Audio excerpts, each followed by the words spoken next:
dhammaan adeegaarta sharafka ka soo qayb gashay rag iyo dumar dhalinyaro waxaan idin leenahay horta soo dhawaada barnaamijkan caawa aan halkan isugu nimid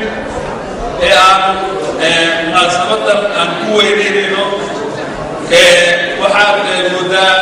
runtii waa markii ugu horeysay koonfurta Soomaaliya gobol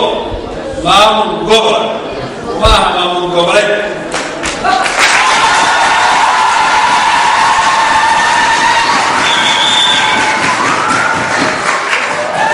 waxaan u maleynayaa beriyahan dhagiino waxaa kusoo dhacay laanlaan iyo waxyaabo noocaas marka caawa halkan waxaan isugu nimid inaan u dabaaldegno gobolkii ugu horeeyay koonfurta Soomaaliya markaan leeyahay koonfurta Soomaaliya Puntland kuma jirto Puntland waxa ay leedahay maamul gobollo kale oo lagu kordhiyay 18 gobolood ee aan